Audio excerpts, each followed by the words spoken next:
Hello, and welcome to this little channel. Thank you everyone for supporting the channel up until now. Today we will continue the story of Suzuki Satoru as Ain't Soul Gown in the New World. Excusing herself, Aura stepped away from her master and Lumiere to take out a necklace. This necklace was a legacy-class item that allowed for two-way communication with its pair. Although it was a relatively weak item, she always kept it equipped because the item's ability was inaccessible to the user unless it had been continuously equipped for 2 days. Usually items with such special conditions tended to be strong, but that was not the case for this necklace. Moreover, since a condition for the necklace's usage was that the speaker must hold it in hand, it was difficult to use during tough battles. But those limitations mentioned above are the item's only usage restrictions, and it does allow for indefinite two-way communication. It was debatable whether such an item was good enough to warrant taking up an equipment slot. Mare, Ainz Sama came to visit. After a short silence, Mary's voice echoed in her head. Hey, Ainz Sama came here in person. What's going on? What else could it be? It's an inspection. Yeah. Probably to check if we and the area guardians are properly managing this floor. He decided to inspect only the recently altered field of flowers for now. But we should double-check that the area guardians are not slacking off right now. Is it because this floor is the one with the most outsiders? Or is he just visiting each floor in turn? Maybe that's the case. Something clicked into place inside of Aura's mind. Of course, it could have been nothing more than Aura's own imagination. But she thought that Mare was probably right. Ainz Sama said he had 2 objectives in mind, but this is Ainz Sama we are talking about. I don't think that it's just those 2. Maybe putting some pressure on us like this was his unspoken 3rd objective.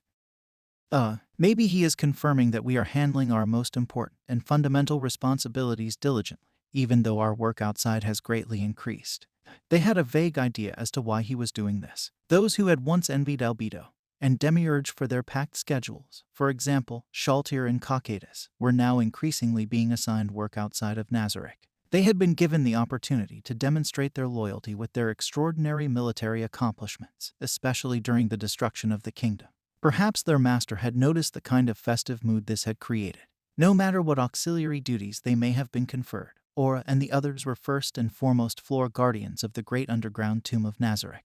They had the absolute and unchanging duty of defending, managing, and controlling the floors that they had been assigned. Maybe Ainz wanted to make sure they were not neglecting their most fundamental duties in light of their increasing engagement with their newly assigned duties. For Aura and Mare, receiving a dissatisfactory rating directly from their master was the same as saying they had failed as floor guardians. If the other floor guardians, especially the guardian overseer Albedo, heard of this, they would surely reprimand the twins while staring daggers at them. The fact that their master had not told them directly was probably an act of kindness. Maybe he anticipates that we will spread the word of our inspection to the other floor guardians, which would motivate them to get their affairs in order. That's possible. In that case, that might be his 4th objective. I'm sure that there must be something more. Aura couldn't think of anything more. The same went for Mare. It was a little frustrating for them to think that Demiurge or Albedo would surely be able to anticipate Ainz's goals much more accurately than they could. Anyhow, let's make preparations. Make preparations. Sorry, I haven't told you yet. Didn't I say earlier that Ainz had 2 objectives? The first was the inspection and the second was to meet with the elves that were assigned to those vacant rooms. Those people. They are so noisy, always going royal family this, royal family that. I hope Ainz Sama takes them away. Mare spoke with a hint of annoyance in his voice. Mare, whose favorite pastime was lounging about on his futon, seemed to be regarded by those 3 as someone that was incapable of properly taking care of himself. And so they ended up trying to care for him many more times over than they did for Aura. This included hanging up his futon to dry, helping him get dressed, and sometimes even attempting to bathe him. This was quite too much for Mare, but as he had been entrusted with their well-being by his master's orders, he couldn't just bluntly refuse their efforts at caretaking. Fen and Quadricel are close by. I don't know how long it will take for them to get here, but make preparations immediately, Mare. Leave it to me. Aura cut the connection with Mare and returned back to her master. If any invaders having experienced the horrors of Nazarick were to gaze upon the field of flowers with its myriad flowers in bloom on the 6th floor, they would probably think that it was concealment for some flower-mimicking monster or a deadly trap. But there was no such thing here in this place. Even though the place invited extreme suspicion, the fact of the matter was that there were no traps here awaiting the intruders. There existed flower-mimicking plant and insectoid monsters in YGGDRASIL, but no such monsters were placed here. Furthermore, there wasn't even an area guardian stationed here, unlike what was usually the case with such areas. This place, which could be considered to be under Aura and Mare's direct supervision, was really just a beautiful flower field. Certainly, there had been plans to turn it into a trap. There was no way that any intruders that managed to reach the 6th floor would regard this place to be a mere flower field. They would either be wary and hesitant to approach, or they would take the initiative and burn it away with fire-based attacks that possess secondary effects. As a countermeasure for such an occasion, there were talks of growing plants that would disperse lethal poison or a paralyzing agent when stimulated by fire. However, the 3 female members of the guild vehemently opposed such an idea, and so the plan was reworked. The result was this unassuming field of flowers. That was how Ainz remembered the field of flowers, but the field looked different now. Buds large enough to encompass an entire person rose out of the field of flowers. There were 12 of them. A single glance was enough to find them suspect. Or rather, one would be certain that there was definitely something suspicious going on. Ainz examined his memories. There were many monsters in this world that Ainz did not know of, but Ainz was sure that a similar monster had existed in YGGDRASIL. A recollection flashed through his mind like a shooting star. Am I correct in thinking that's an Alrun? Yes, that's correct. They were not originally placed in Nazarick, nor were they among those summoned after Nazarick's arrival in this world. There is no doubt that they were a foreign species, one of those brought from the great forest of Top. In the center of the field of flowers, there was a shovel stuck firmly into the ground. This was a divine class item named Earth Recover. Earth Recover was a divine class item with ridiculously high durability, but on the other hand its offensive capabilities were extremely low. That was because most of its data capacity was dedicated to secondary abilities. Also in the field of flowers was a magical beast resembling a giant Angora rabbit, a spear needle. The idyllic scene of it sitting in the middle of the field of flowers munching on a giant carrot had a fairy tale-like charm, but that was probably not the reason why it was placed here. While Ainz couldn't confirm his suspicions without asking Aura, he strongly suspected that it was here as a warden. Despite its appearances, it was still a creature whose level was in the high 60s. Whatever the Alruns might get up to, there was no doubt that it could easily annihilate them should the need arise. By the way, the carrot that the child over there is gnawing on was gathered from the farm. Pinison and the other plant-type monsters used their respective powers to give it large amounts of nutrients, which transformed it from a normal carrot into that giant thing. Not nurtured but transformed. Is it safe to let it eat that then? Though weak poisons would have no effect on something of that level. It's not poisonous. I checked with the head chef and he gave it passing marks as an ingredient. Regrettably, it doesn't provide any buffing effects unlike the materials that were originally stored in Nazarick. It has simply grown bigger and sweeter. That's a great success as a foodstuff, isn't it? Can the ordinary farmers of the Sorcerer Kingdom cultivate it?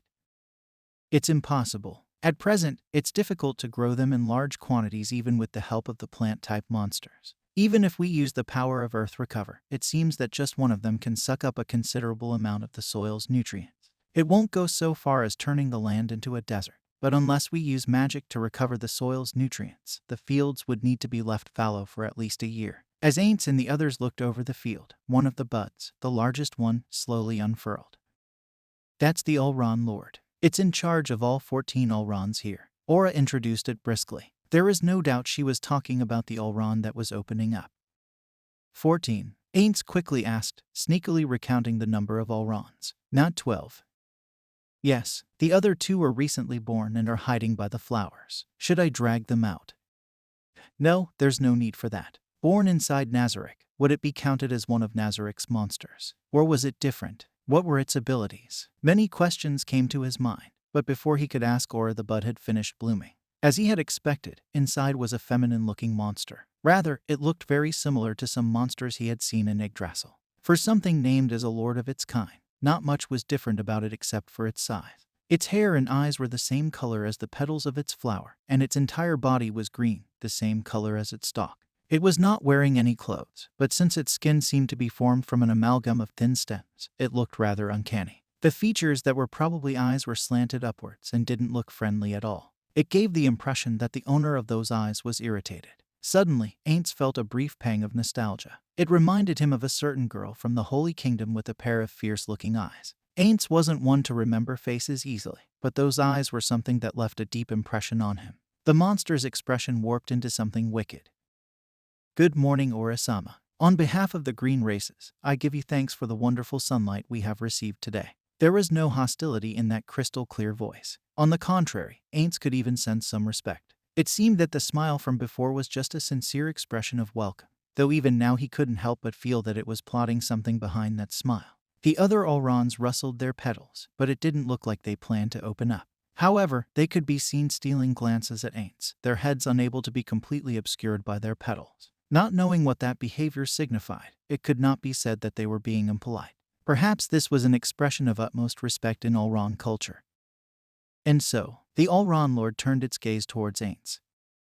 This is the ruler of the great underground tomb of Nazarick, the king among kings who completely dominates not only that forest but also this entire area. Who founded the Sorcerer Kingdom where many diverse races may live together in peace. The absolute ruler, His Majesty, the Sorcerer King Ainz Gaon.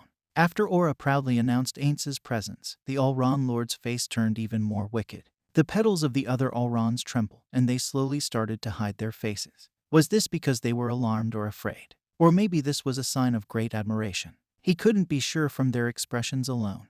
But Ainz felt like it was probably the latter. It's an honor to receive your grace, sovereign of this land, the ruler of the Sorcerer Kingdom, and above all, the master of Mare-sama and Ora-sama, your Majesty, the Sorcerer King Ainz Gaon. Her wide-open arms were probably a form of greeting.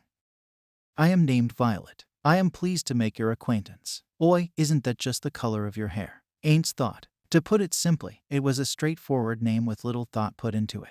Not that this was something that Ainz could say out loud. Making fun of a name that had probably been given to it by its parents to its face was not a good idea. I will remember it. Anyhow, this land is entrusted to Ora and Mare. It is unlikely that there will ever be a situation in which you receive direct instruction from me. You should continue to act in accordance with the twins' orders. He ended his sentence with vague words because he did not know how the twins were managing these Alrons. Ainz had experienced for himself the troubles that could crop up when the CEO and department head gave conflicting orders.